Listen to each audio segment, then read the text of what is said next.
Yum. What are you gonna eat? What's the star gonna eat? I don't want to do this. I'm so jealous. I just have to sit here and watch him eat Chipotle. It smells so good. And I'm just gonna chew gum. Oh yeah. FYI, Chipotle has the best utensils every time I come here. I kind of stack up on them. Yummy. Look at all that guacamole. Oh my god, I'm so hungry even though I just ate. Hello everyone, and welcome back to my channel. So, it's kind of a weird spot here. The little girl is going to come sit with us. Today, I thought that I would kind of talk about the most common excuse / question that I get from my clients about why they're not successful or why they can't stick to the plan. And that is the weekends and going out with friends, or that time when you're not on your your strict 9-to-5 regimen where you don't exactly have the time to even go and veer off your plan. So how do you handle the weekends, and how do you stay on track? How do you have a social life, essentially, I guess? How to avoid temptations, that type of stuff. I've been doing this for 3 or 4 years now, and obviously I'm tempted all the time to eat bad things or fall off plan, have a few glasses of wine when I'm on prep, that type of stuff. That's never going to go away. So the number one thing that you need to remember is remember why you're doing this. So if you're doing weight loss, or you have like weight loss goals, or you are prepping for a show, or whatever the reason is, you want to be healthier, are you doing this for yourself? Is this something that you want to do, or are you doing this to join the New Year resolutioners or a group of friends, and you're kind of into it, but this is like a passing fad kind of phase thing or whatever? Because if you're not doing it for you, and if it's not something that you want inside, like truly really want this for yourself, let me just tell you, you're wasting your time. Because 4 weeks down the line, you're going to be like, I'm kind of over this. I want to go back to my lifestyle. So number one, you need to think, why am I doing this? Give yourself a reason, write down those goals, remember, and then whenever you have that moment of weakness, you go back and say, oh wait, this is my overall goal, and this is why I want to do this, okay? So that really helps me stick to my plan. Right now I have goals of where I want to be. I want to bring my best package. What are you doing, weirdo? To the stage, and I don't want a stupid piece of cake that is just going to make me feel guilty later ruin that for me, Instant it's more satisfying for me to know that I said no. That's the part that makes me happy, is thinking about, oh wow, whenever I leave this situation, I'm going to feel so good about myself because I said no and I resisted temptation. I won, essentially. So that's kind of the biggest thing for me. It makes me really happy, actually. So another thing, plan your cheats. So if you have cheat meals in your plan, or extra macros, whichever way you're doing it, plan it accordingly. If you know that you're going to go out on the weekends, if you know you have birthday parties, dinners, whatever, plan them. Plan them by saving those days as your cheat days. Also, plan them by looking at the menu in advance, if you're going to a certain restaurant, if you're going to a barbecue or something, know what people are preparing so that you can have already in your mind, okay, this is how much I'm going to eat, this is because you don't want to go there and cheat your face off and overeat more than what you were supposed to, because that can happen. You can go there and say, okay, I'm going to have a burger, fries, and then you get there and you're like, they have all this other stuff, and you need to have a plan in action, okay? And say, this is how much I'm going to eat, and that's it. After that, I'm done, okay? Another thing I wrote on here, look at the menu in advance, which we already talked about. So whenever I go out, whenever we talk about going out, I look at the menu in advance. I know exactly what I'm going to order when I get there. And if it's a place that I don't really want to eat at, I'll eat before I go, and I'll just hang out and have like water, tea, coffee, something like that. Like, I don't have to eat there if I don't want to. I'm not going to waste my calories on something that's not going to make me happy. So with that being said, if I know that I'm not going to eat in that situation, or I'm not going to partake in the drinking, I tell people in advance, yo, I'm on prep, hey, you know, I can't eat there right now, whatever the reason may be. Make something up. It doesn't even matter. And then that way, when you get to the situation, people aren't shocked when they're like, ugh, you're not drinking, or you're not going to have pizza with us, you know? Like, it's already done. So that way, people are prepared, and they're not, like, totally shocked. Now, dealing with family members and friends and stuff who kind of don't know the situation, sometimes they make it a big deal that you're not eating and stuff. So I prep people in advance, and I say, hey, you know, I'm on prep, not going to eat, so no big deal. Then nobody says anything. And if they do say something, that's all I have to say. Like, for real.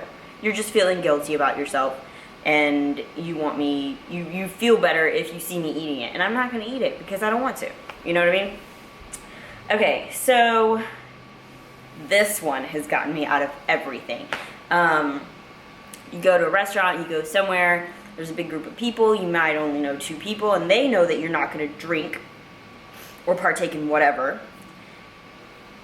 Call yourself the designated driver. That is like the easiest way. People like throw up mad respect when you say you're DD. They're like, oh my God, you're like the coolest person in the world, DD, whatever. So that's what, I mean, I tell that to everybody. I tell that to the bartenders, I tell that to people at the restaurant. I'm DD, I'm not drinking, and then people are like, oh my God, you're so awesome. This weekend, I'm gonna show you clips of, we went to Salt Lake, and... Go ahead. Take 2. It happens. Take 2. We are at... Take 2. Oh my God, I was talking for like 3 minutes to nobody. It's okay. I had to do a Take 2 Saturday. Now you know how I feel. It's hard being famous. So we're at Salt Lake Barbecue. There's like a super uber famous barbecue restaurant. They feed thousands of people on a regular basis. And they don't serve coffee, but they have a fabulous wine vineyard. And since I'm on prep, I'm not drinking. And the guys in the back were like, hey, would you like a cup of coffee? It's kind of cold outside. Are there people behind me staring at me? No? No, it's just funny to hear it twice. What is this pure vegan? Go ahead. Anyway, they went out of their way to give me a cup of coffee and then gave me this Salt Lake mug and said I could keep it for free. So anyway, here in Texas, visit Salt Lake Barbecue and have some wine. I can smell it. And you get to pick your own wine, right? It smells delicious. You get to pick your own grape or wine, right? Yeah, they have tastings. They have tastings, or you can just do like a bottle. I also have chicken and rice hash browns. That's for dinner. Thank you. And they have like a little vineyard there, and the guy was like, you know, what can I get you? We're doing wine tastings and whatever. I was like, oh, nothing, I'm okay. And Ashton threw up the words, she's designated driver. And they were like, oh my gosh, well, can we make you some coffee? We don't really have coffee here, but I have a K-Cup brewer. Then they gave me free coffee and a free coffee mug just because I was DD. You know, that's just mad respect. That's a really great way to get out of drinking. Lastly, because I don't want this video to be crazy long, don't make a big deal about it. Oh my God. People who go out and they're like, oh no, I can't eat that. Don't be a freaking snob about it, you know what I mean? Like, I feel like people make more of a big deal out of it than I do. You know, I'm super silent and quiet. You know, I don't say anything. I pull my food out to Salt Lake, and I brought my chicken and rice in my baggie because I ain't ruining my prep. Yay! You know, I bring a little baggie of food everywhere I go. That's it. I keep it nice and quiet. I feel like when I go out with my sister, she's like, oh my God, what are you gonna eat? I'm like, dude, don't even worry about it. Like, it doesn't matter. Like, I'm totally used to this, you know? Don't make it a big deal. If you make it a big deal, people feel uncomfortable.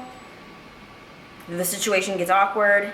just act normal. It's like totally normal that you bring a Ziploc of food and you throw it on a like plate of salad that you ordered at the restaurant. Now don't go to a really nice restaurant and do that, but if you're going to Chili's or something, like who cares? That's disgusting.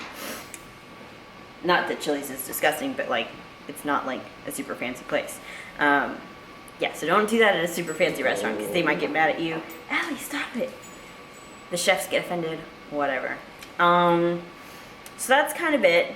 It's like what, like 7 tips or something like that. But those are kind of the general things that I use to live my life, I guess.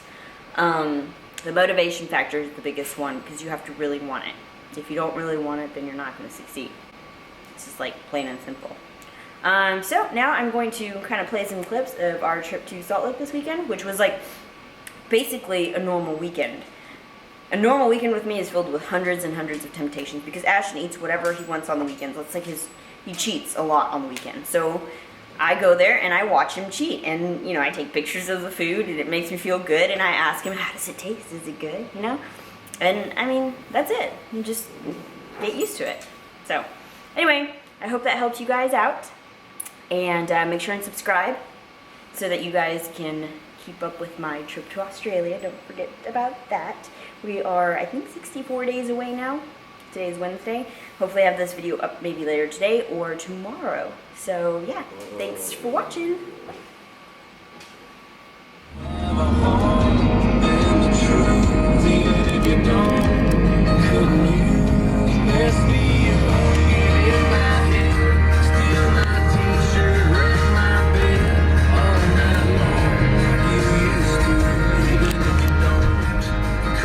Car's gonna get dirty.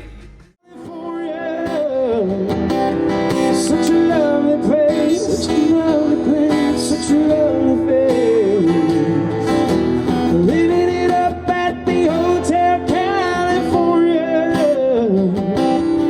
Any time of year, you get invited here. It was Tiffany twisted. Check out the Mercedes Benz. Oh, got a lot of pretty boys. She calls friends, and they dance in the courtyard. Sweet summer swing.